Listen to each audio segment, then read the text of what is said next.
Bismillahirrahmanirrahim. Welcome to our lecture series. We are going to start a new topic related, of course, to our course. We are going to talk about parallel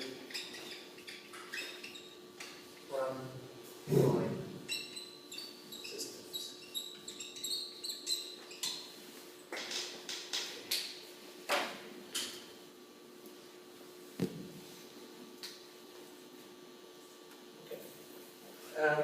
For the first part of this course, we were much interested into the hardware aspects, and mainly talking about how to maintain coherency and consistency. Usually, in order to do that, you need hardware support, usually, because it's expensive otherwise. But if we are considering parallel systems, okay, cache and coherency, of course, are important, but also there are other aspects. Maybe they are more like software aspects, but not application aspects. So they are, that's why it's called systems aspects. So you have here your processors. This is your hardware, processor 0, 1, and so on. And usually you have some layer here of software. So this is like, usually it's called runtime system software. Like libraries, whatever. So you have things to give you lock primitives, for instance, synchronization primitives,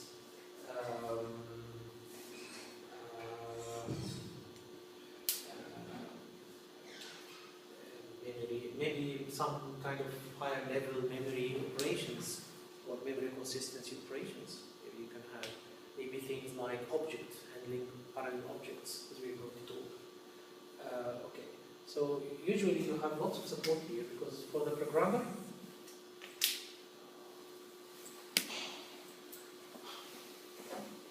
it's going to be technically. So for the programmer is here. And the programmer usually works here to develop an application. So to do his app or application, he would require to have these things there at runtime. Okay, and as I think we mentioned in the start of the course, we are going to use the Art of Parallel Programming book. It's a very good book in my opinion, and the reason is that the authors of the book are actively involved and they developed state-of-the-art. They developed what's called as cross-sectional memory. It's something very unique. Right, so our approach would be, we examine these issues in runtime systems. Actually, we are following the approach of the book, more or less. So the first, maybe first 2 or 3 lectures, we are going to talk about more like fundamentals and concepts. Right? And actually, we're going to be very deep until we reach some theoretical parts, and that's why actually Professor Boma will help us in that, because of course he's very fond of theoretical aspects and so on. And then for the other remaining lectures, we're going to talk more into applied aspects. Okay? So actually today we are going to start with the topic of mutual exclusion, because mutual exclusion is very fundamental. Right? Mutual exclusion is basically a requirement of the case that you allow only at most one processor doing some operation. Right. So only one who can do something, and this is usually very important. So actually these slides are based on chapter 2 of the book. Yeah. And you find the book in the library, or I can give you a copy, or I can lend you a copy if you like. Right. So mutual exclusion. What's mutual exclusion? Okay, don't worry about this now, but in simple terms, mutual exclusion is that you allow, as I said, or put it this way, you don't allow 2 things or more to happen at the same time. At most one will happen. And I think last time we talked about the example of the cat and dog. So if we have cat and dog, and we have a backyard, a garden, and it's not possible to have the cat and dog at the same time.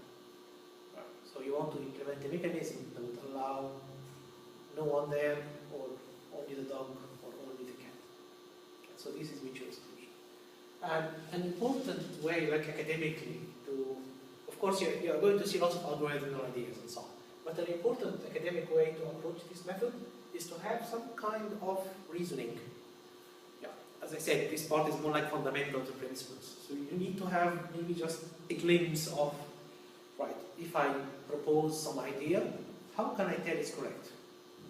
So you need some kind of simple analysis, maybe a little bit mathematical, but it's not our concern to go very deep, so don't worry about that. But we need to give you some idea how it works.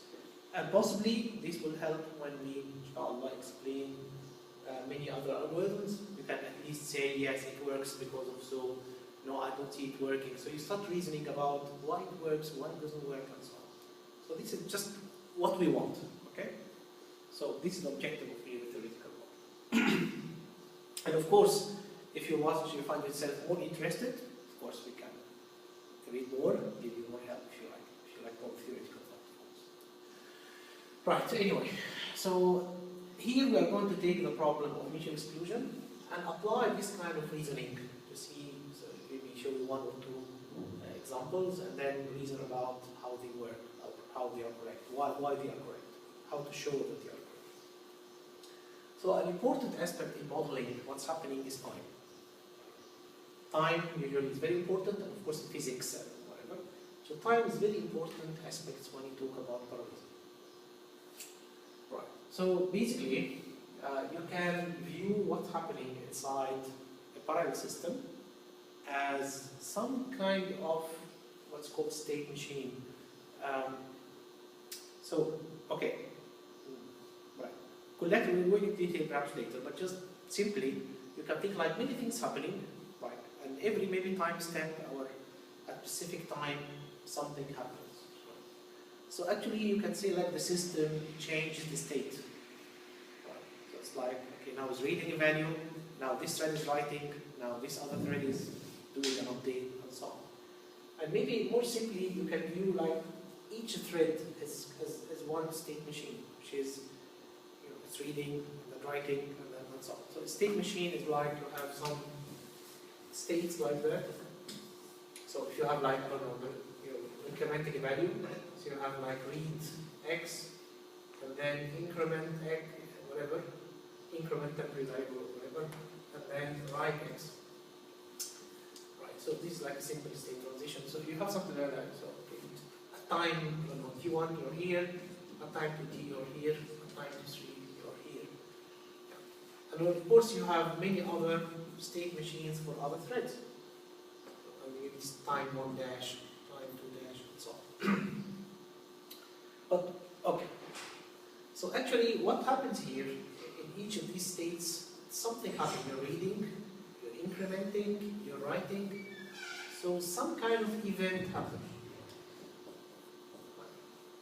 This event can happen at any time.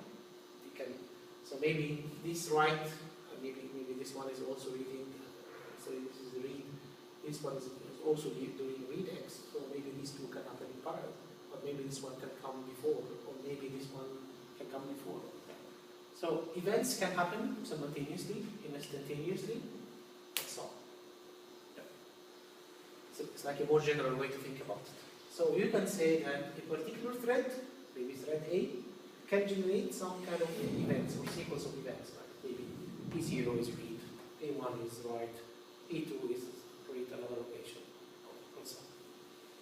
So you have specific events, and then you can write them as a sequence, indexed by some number like that, like event number 1, number 0, number 2, number 3, number 4. Okay.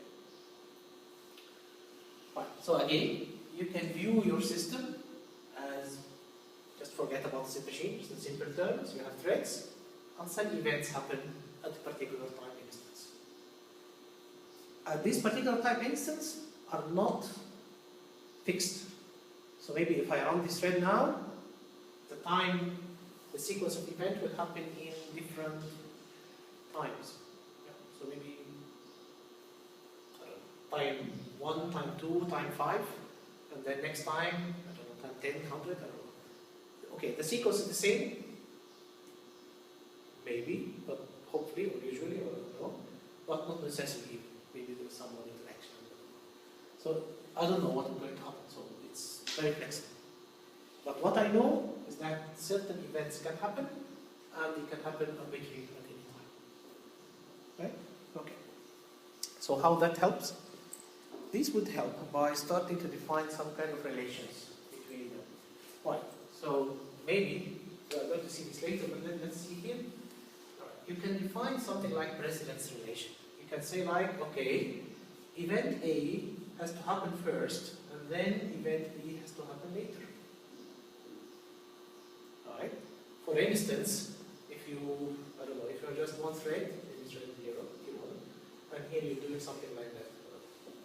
Read X, and then later on you're doing write X. So if you label this event as E0, and label this event as A10, I don't know, so you can say that E0 precedes A10.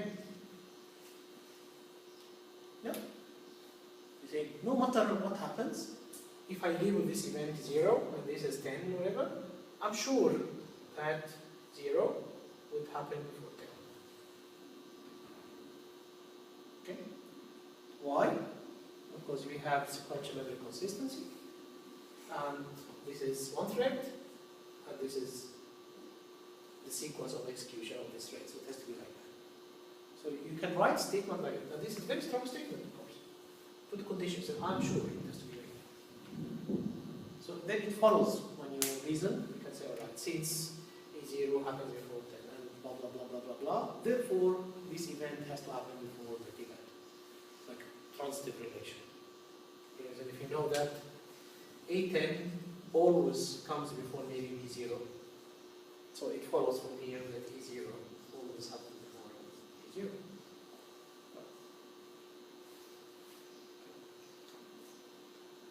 Something like that. Right, transitive. Of course, assuming that there is no other event in the middle. You're guaranteed that nothing else happens. E0, there is no like E2.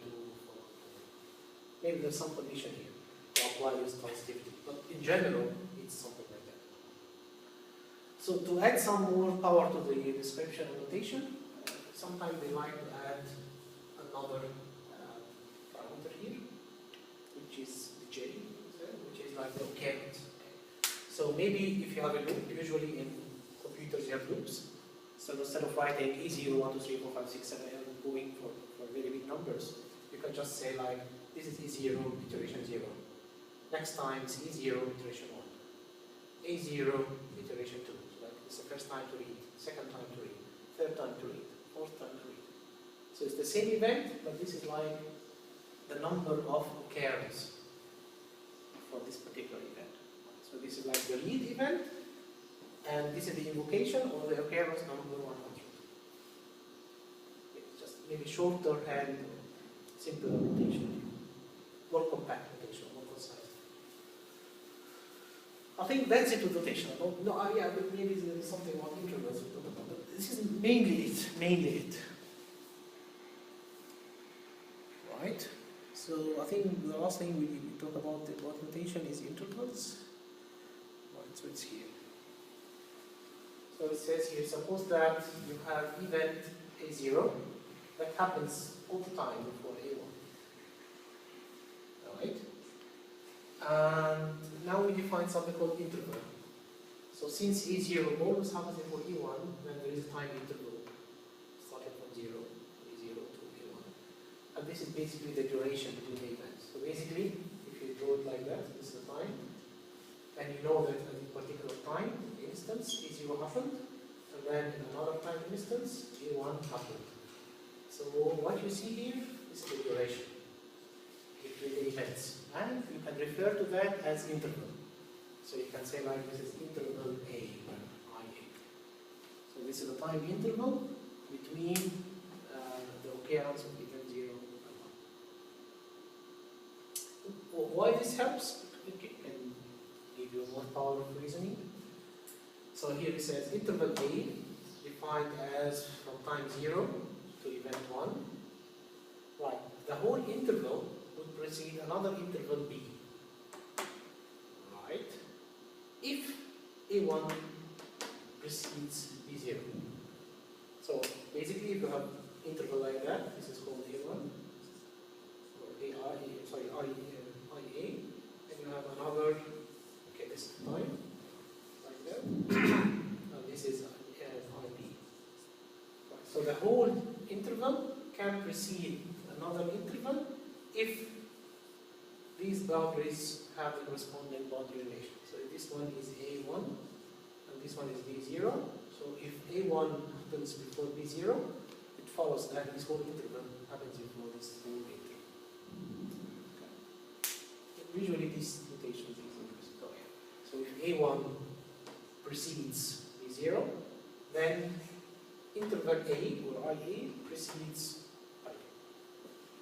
I think this is easy. I think that's it. That's it. No, it can be. Why not? No, it can be. Of course, this is an interesting question. Yeah, it can be. Why not? But what cannot happen? The overlap. These two are not overlapping. This is very important. Okay, something can happen here. Why not? In the middle between them, yes. Or maybe overlap with that again.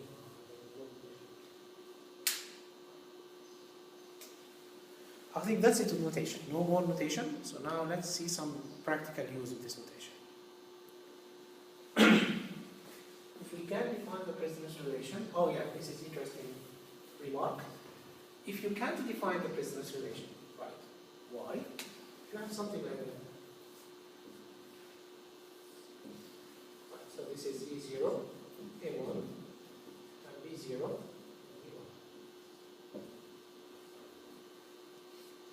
So here you have some kind of overlap or concurrency at the same time. Right. And maybe this is like one instance of execution becomes like that. And maybe if you run again, maybe you find it like that. So maybe this is IP, this is IA, this is another execution. And maybe if you run them again, you'll get something like that, maybe IP and IA. So what's trying to say here, if you have this case, then you'll find out that you can't get that. Something like that is not valid. You'll not be able to find this relation. A1 precedes B0. And B0 precedes and so on. So this precedence relation will not really be defined. So if you have something that runs in parallel or concurrent, then it's not possible to define precedence relation. So having precedence relation makes things at least easier in a sense. That this will happen and then like give you some kind of sequential behavior or reasoning, which is nice. Right, so let's see the example. So let's see a simple example of updating the shared counter. Usually we like to do that in parallel systems. So here, okay, actually the notation for the programming language uses this book in Java. And if there is time today, maybe I can just give you a quick go through Java with support of threading. Java is really a nice language. And for myself also, when I studied for my PhD, I was intensively using it and developing lots of runtime system support and even compilers and so on. So yeah, so I have a personal attachment to Java anyway, so but it's a really good language. So anyway, so basically here, do you know, does anyone know how to program Java? Okay, all of you. Yeah, good. But of course here you're going to see that we are getting into more like parallel and more like advanced topics into Java rather than the standard. But of course if you know the standard Java programming, this will give you a huge advantage. Right, so basically you have an object here called counter, which is a class called counter. And you have private attribute value, which is the value of the counter, and you have a constructor, which basically creates, when you create the counter, instance or object of the counter, it will assign whatever value you have here, or initialize the counter with this corresponding value. Right? And then you have a method of the counter called get an increment. And of course you're interested to do this atomically. Right? So what's get an increment? When you call this method, you increment 1, so you get temporary variable value, and sorry, temporary, okay, so okay, it's alright. Why it's done this way? Because there is some danger here, you have concurrent updates. Of course, this is not a resolution yet, but maybe this is a way forward to approaching a resolution. So basically, you read from memory, this is the shared memory value. So you read the value into some temporary register inside this function, and then you increment 1, and then you write to the value, and then you return the value you just read. So actually, these two lines are the danger zones, they say. So if you have two threads running the same code, then of course problems can happen, because if the initial value of the counter is 0, both will read 0, and both will add 1 to it, and then both will write 1 instead of 2. And this is the problem. So this is like a danger region. What you want to do, you want to have mutual exclusion here. You want to say these two lines should be executed sequentially, not concurrently. So only one thread will execute them. So this is a mutual exclusion region, or sometimes we call it critical section. Right. So basically what you want to do, you want to run this with mutual exclusion on, or use some form of maintaining. Right. So how to do it in Java? You do it like that. Right. You define some interface. Right. Interface usually in Java is like it's much simpler than class. Right.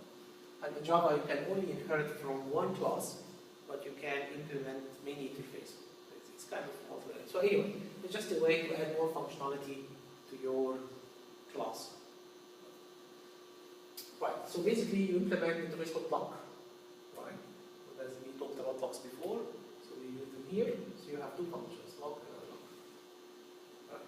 So your class would have a lock object.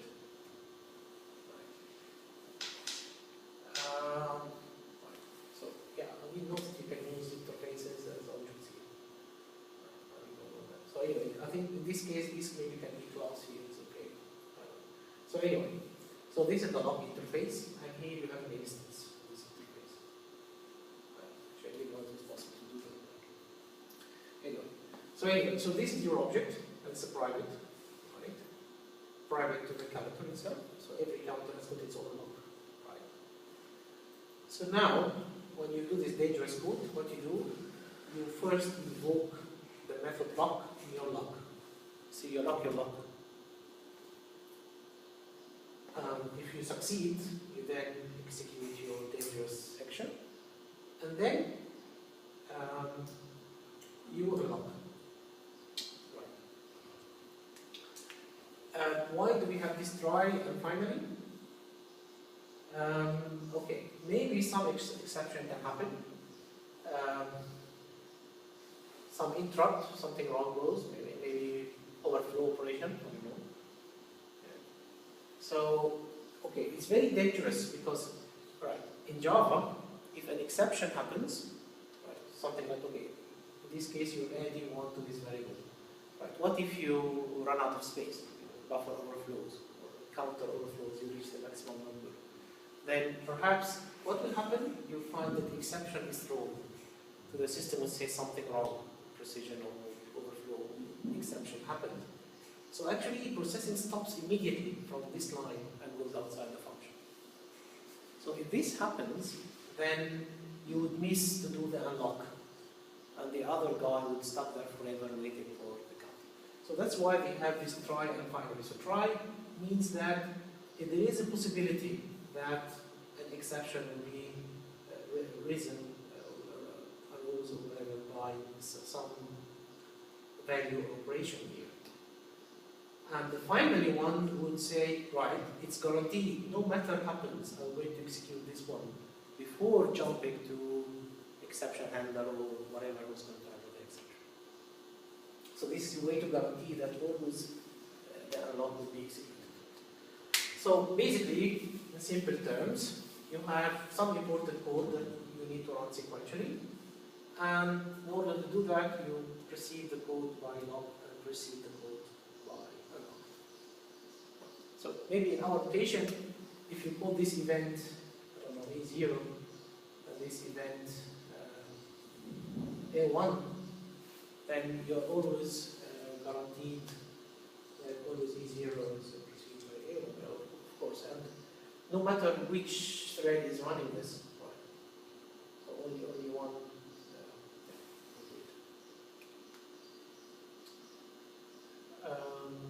Or maybe if you put this event as critical section, so you can say like that, so critical section. Okay, something like that. So you sure that you have to lock always, it comes before the critical section. Yeah. Right. So yeah, and actually yeah, so maybe CS is more than interval, so it's another notation here, critical section, CS. So this means that the critical section, this is the interval which defines the critical section, is executed by thread number A, and this is the J's time this thread executes or enters this critical section.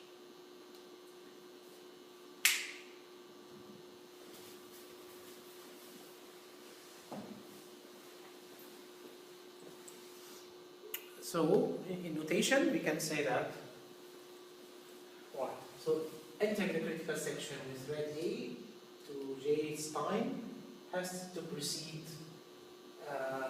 entering the critical section with other thread B for the case time or the opposite. Yeah. So you can always find precedence relation between them because there is no overlap. These intervals are sequential, there's no overlap. Right, so now if you want to implement the lock yourself as a procedure or a function, you usually like to have these two properties. The first one is you don't want to have deadlocks. Okay. Right, so let's read the definition. If some thread attempts to acquire the lock, then some thread will succeed in acquiring the lock. Okay. So if I am trying to get the lock, or maybe many of us will get the lock, some of us will have to succeed. Right. If thread A calls lock but never acquires the lock, then other threads must be completing an infinite number of critical sections. Right. What does this mean? Okay, there is no deadlock. Right. Why? Someone is entering the critical section. Right. Or more generally, someone is acquiring the lock. So as long as someone is getting a chance to go there and make the lock, then you don't have a deadlock. And if some thread never acquires a lock, so always waiting to get the lock and he never gets the lock, this is again not a deadlock as long as there are some other threads who can enter and exit the critical section infinite number of times. Okay. So actually this is called starvation, but not a deadlock. So the second property is starvation. You don't like that. Okay, there's no deadlock. Okay, it's like, yeah, okay, you never get the lock, right? But then you can tell the thread, it's okay, I don't have deadlock, so don't worry. Okay, you never get it, but there's no deadlock, so be happy. It's not nice again, yeah? It's like you're going there to get some bonus or some, I don't know, reward, and you try all the time to get it, and they tell you, no, you can't get it. But all the people are getting it, don't worry, there's no deadlocks, but you don't get it, it's okay, but others are getting it. So you're not going to be happier, so it's not right. You starve. If it's food, you don't eat. So freedom from starvation is also nice. Right? So every thread that attempts to acquire the lock eventually succeeds. Because the other one is never acquired. Here, no, eventually you'll get it.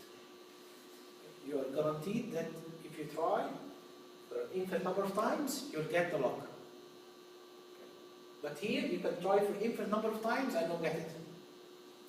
But here, you'll get it. For a deadlock to happen, everyone is trying for infinite number of times and never, no one gets it. This is deadlock. Every call to local eventually returns. this property is sometimes called lookout freedom. Right. So lookout, so you're not locked out, you're not waiting for the lock. So when you design an algorithm, you usually like to have these properties in your algorithm. So let's see one classical implementation of the lock. So this is, yeah, okay. So you can see now why it's an interface. So now you have a class called lock1, right? Which obviously is going to be instantiated. So you have like my lock, whatever, as an instance.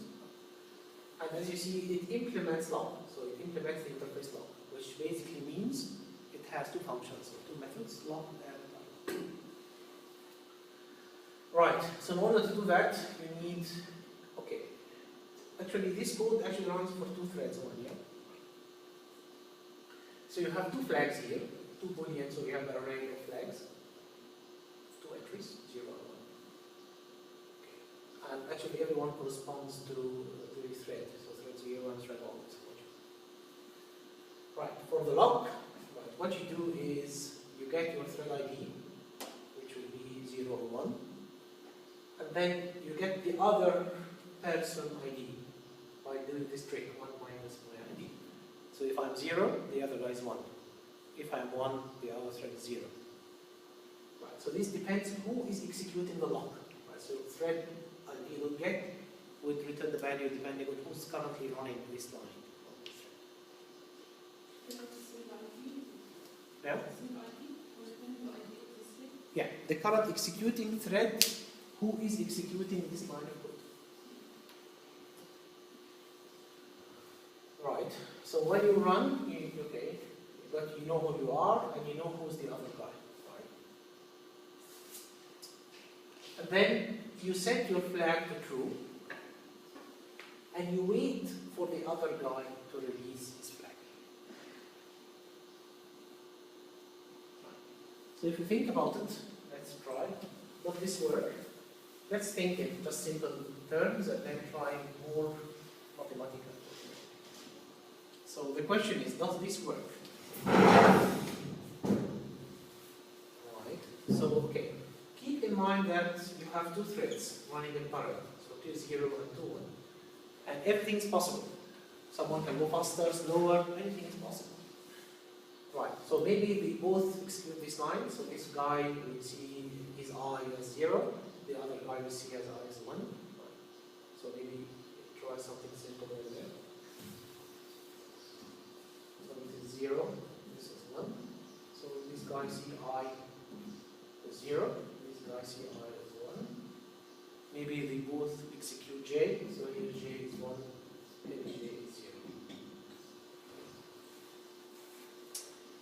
And maybe both of them set the flag as true. So this guy will say flag or F of 0 equals true. And this guy will say flag of 1 equals true. Well, fine.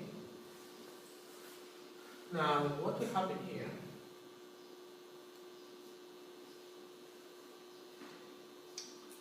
So this guy will say, did the other person want to enter the critical section?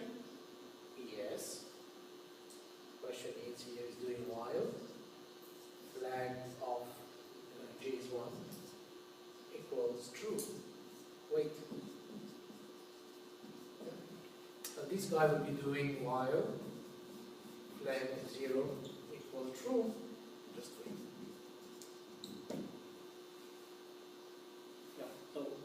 Obviously, that's not very good. So what happens here? You have a deadlock. Yeah? Okay.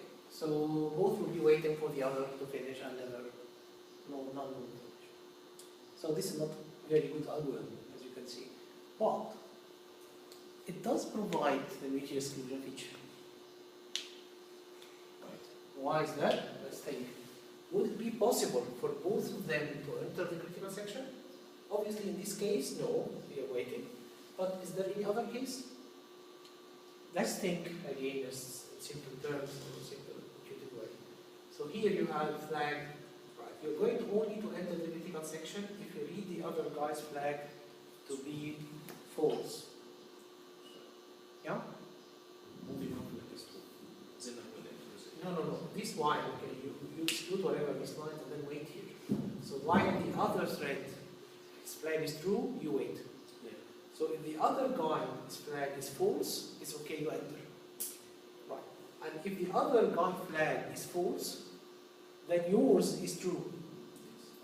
And therefore, when the other guy executes, he will find your flag will be true, and therefore he will wait. Okay? Let's try to do it in better notation. So basically, actually you have these two lines that do all this magic here.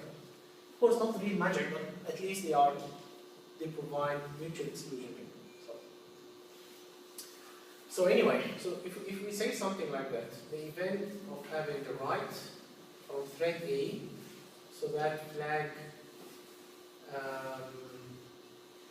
1 is true.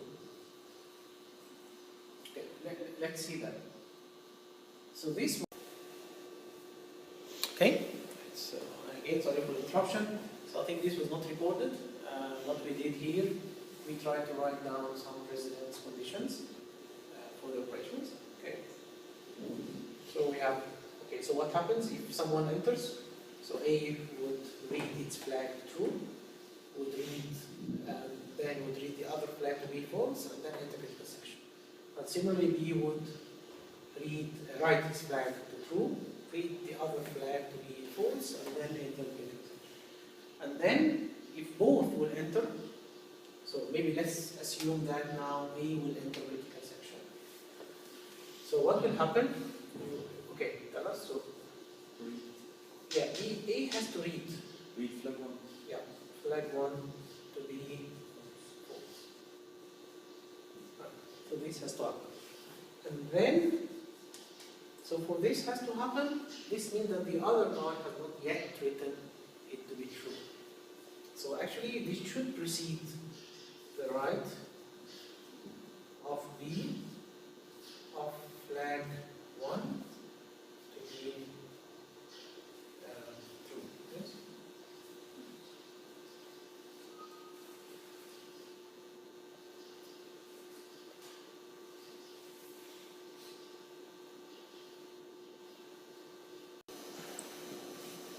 Okay. Alright, if you combine, actually, okay, so what we did here, we said in order for A to enter, he has to read the flag to be false, and then B would write it to true. And for B to enter, it has to read the flag, its flag, sorry, the other guy's flag false, and then it writes its, and the other guy would write its own flag true later on. So I think if you try to combine them together, you'll find some contradiction. Let's try. So here, you should first find, what is the start? Right here. Okay. So maybe we start with the second one. So here you have read A, was flag 1 to be false. Yes? This one, followed by write B, was flag 1 to true, which is okay so far.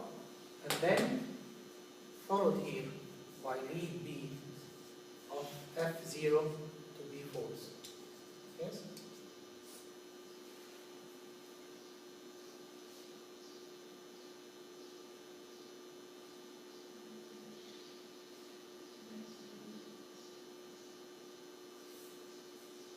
Yeah?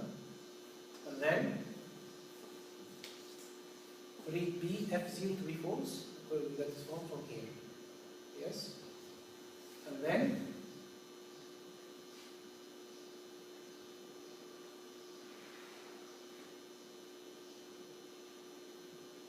okay, so let's see what equation we use so far. We use this one. Maybe we label them. 1, 2, 3, 4. So from equation 1, we do that. And then from equation 2, we have, sorry, not from, this is from 3. Okay, and then from equation to, we have this one, write B and then read. Okay, and then, right, so from equation 4, here you say write B flag 0 to be false, which is here, yes? So this, what comes later should be write A, F0 true. Yes, this is equation 4. And then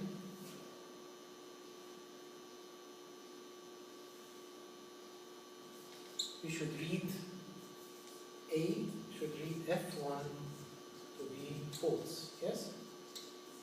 This is from equation 1. Okay? So let's check. So A is reading, okay, let's see, where is the right? Where is right one?